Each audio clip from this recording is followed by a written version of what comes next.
Universe mysteries से भरा हुआ है, इसीलिए आज हम यूनिवर्स के 5 मिस्टीरियस ऑब्जेक्ट्स के बारे में जानेंगे।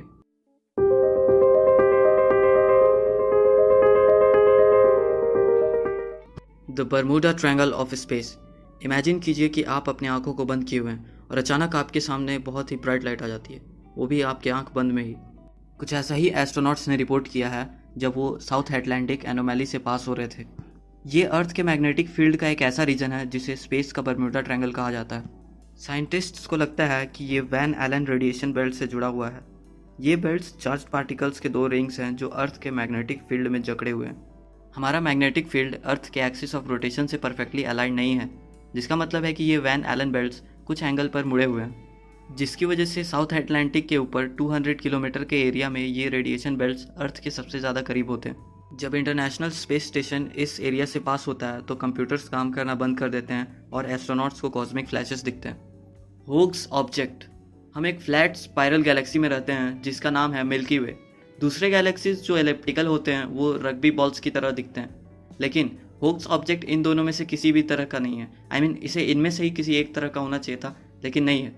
इसके सेंटर में इसका ओल्ड येलो कोर है जो कि यंग ब्लू स्टार्स के एक रिंग से घिरा हुआ है, लेकिन इसके बीच में कुछ भी नहीं है। ऐसा लगता है जैसे कोई चीज़ इससे टकराई और इसके स्पाइरल्स को अपने साथ लेके चली गई।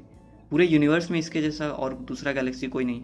इसके लिए एक एक्सप्लेनेशन भी दिया गया है कि ऐसा किसी छोटे गैलेक्सी के इस बड़े डिस्क शेप्ड गैलेक्सी से पास होने की वजह से हो सकता है, लेकिन दूर दूर तक ऐसे किसी गैलेक्सी का कोई साइन नहीं है जो ये काम कर सकता है। और दूसरी चीज़, ऐसा हुआ होता तो इसके कोर का स्पीड बहुत ज़्यादा बढ़ गया होता, जबकि ये बहुत स्लो है। और बात को थोड़ा और मिस्टीरियस बनाने के लिए ये देखिए, इस गैलेक्सी के अंदर इसका एक और छोटा डुप्लीकेट, एल्स्ट पिज़ारो। नॉर्मली एस्ट्रॉइड्स और कॉमेट्स में फ़र्क करना बहुत आसान होता है। एस्ट्रॉइड्स रॉक्स और मेटल्स के ढेर होते हैं जो प्लैनेट का चक्कर लगाते हैं और डायनासोर्स को मारने में काबिल होते हैं। ये ज़्यादातर इनर सोलर सिस्टम में पाए जाते हैं, खास तौर से एस्ट्रॉइड बेल्ट में। और दूसरी तरफ कॉमेट्स आइसी बॉडीज़ होते हैं जो सोलर सिस्टम के बाहरी हिस्सों में बनते हैं। जब कॉमेट्स कभी कभी बहुत रेयरली सन की तरफ आते हैं, तब इनकी जमी हुई बॉडी सोलर रेडिएशन से रिएक्ट करती है और बहुत मस्त मस्त टेल्स बनाती है।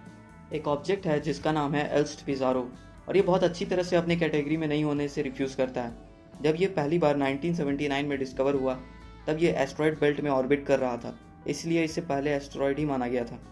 लेकिन जब 1996 में इसे और गहराई से ऑब्जर्व किया गया तो पता चला कि इसके पास एक टेल भी था, बिल्कुल एक कॉमेट की तरह। पहले एस्ट्रोनॉमर्स को लगा कि वो टेल किसी कोलिजन के कचड़े की वजह से है, ना कि सन के हीट की वजह से।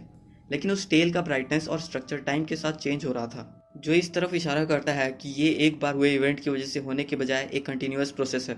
उसका रोटेशन भी काफ़ी फास्ट था, वो बस 3.5 आवर्स में ही एक स्पिन कंप्लीट कर लेता था, जो एक कॉमेट का प्रॉपर्टी है। एक पॉसिबिलिटी हो सकता है कि किसी कोलिजन की वजह से इसके सरफेस पर आइस जम गया हो, जो धीरे धीरे स्पेस में लॉस्ट हो रहा है। इस केस में एल्स्ट पिज़ारो एक एस्ट्रॉयड है जो कह रहा है कि वो एक कॉमेट है, एटलीस्ट तब तक जब तक उसका सारा आइस ख़त्म नहीं हो जाता। Galaxy x. 2009 में एक बार जब एस्ट्रोनॉमर्स ने मिल्की वे के डिस्क में अजीब वेव्स देखे तो उन्हें नेचुरली लगा कि कहीं ना कहीं कोई डिसरप्टर है जिसकी वजह से ऐसा हुआ है। 2015 में उन्हें वो मिल ही गया, एक डार्क ड्वार्फ गैलेक्सी जो मिल्की वे को ऑर्बिट कर रहा था, जिसकी वजह से हमारे गैलेक्सी के मूवमेंट में हल्का फ़र्क पड़ा।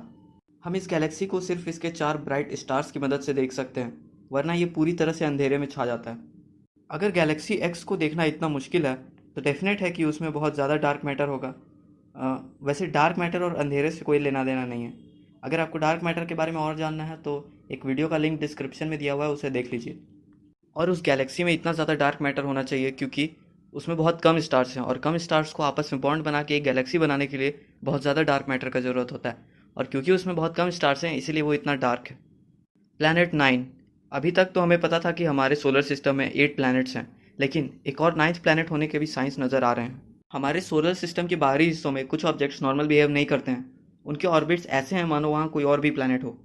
अगर ऐसा कोई प्लैनेट है तो उसे अर्थ से 10 गुना ज़्यादा बड़ा होना होगा और अर्थ के मुकाबले सन से 200 गुना ज़्यादा दूर होना होगा, और उसे सन को ऑर्बिट करने के लिए 10,000 साल लगेंगे।